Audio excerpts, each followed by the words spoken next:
Yeah. Well, let's talk about some of these teams that fell out of the number one seed race. Do you want to start with the Eagles or Cowboys? Let's start with the Eagles. Yeah, so Eagles, I kind of predicted this because I bet heavy on Kyler to have a good game, and it paid off. They ended up coming back and beating the Eagles. They exposed their secondary, and a couple of people thinking they exposed that offense a little bit more. They're not throwing the ball well.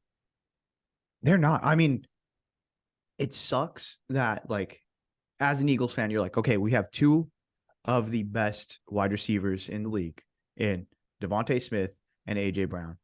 We want to get them the ball. Dallas Goddard is a dog. Like, we want to make sure to air it out. We paid our quarterback this offseason a shit ton of money, but he just hasn't looked right. And I know I tweeted this out, but Jalen Hurts is literally all the shit that they talked about Brock Purdy. That's what Jalen Hurts is right now at this season of NFL football. He's being carried by the rest of his team, and he's not elevating anyone. So it is what it is. He didn't look good again as a quarterback. I mean, chalk it up. I just don't know what you do with him at this point. Do you rest him because you're already out of the one seed and try to hope that he gets a little bit better as far as his health wise, because he has looked off this entire season. If you're an Eagles fan, what do you do? Yeah, I mean, Jalen Hurts kind of building up a lot of naysayers over there. And all the naysayers who said that Brock is a system quarterback, just go watch that highlight reel touchdown where he kind of spins out of the pocket and throws it to Ayuk in this last game. Um, he's doing dynamic stuff, and Jalen Hurts seems to be regressing now. I don't know. He has unlimited weapons right now, and what's dumb is they have great running backs. I Yeah, mean, 1 through 3, their running backs are good, and they're not running the ball.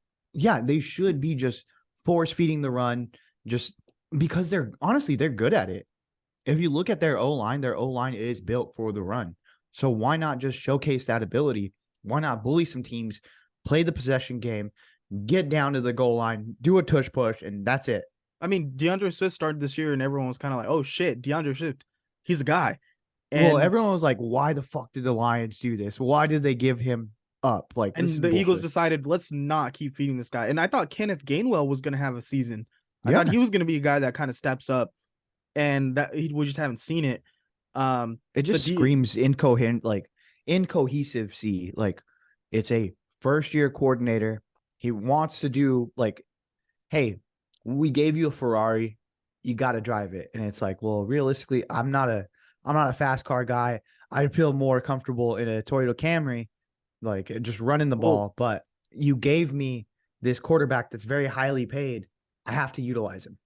when your game plan at the end of the game is throw it and hopefully it's a pass interference, then I mean, what are we doing here, guys? You gotta get some schemes going. I mean, Sirianni's a fucking clown. Can we all admit that now? Like, he adds nothing to this team. He what can he do? He can call some timeouts. He can get you hyped up, and then he could piss off opposing coaches, but not a whole lot being added right now. Yeah, and I don't know. I think Jalen Hurts is a good quarterback. He's just having some issues, and it is a high price tag. Um, but what were you gonna do otherwise if you were the Eagles? Like Carson Wentz ended up being a bust.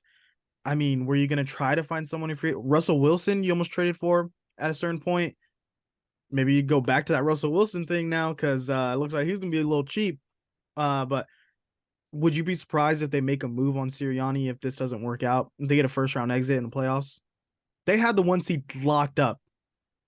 But I just don't know who you would pivot to. I mean, both of your guys left, and we see they're both high level coach. No wonder Steichen. the Eagles were so good last year.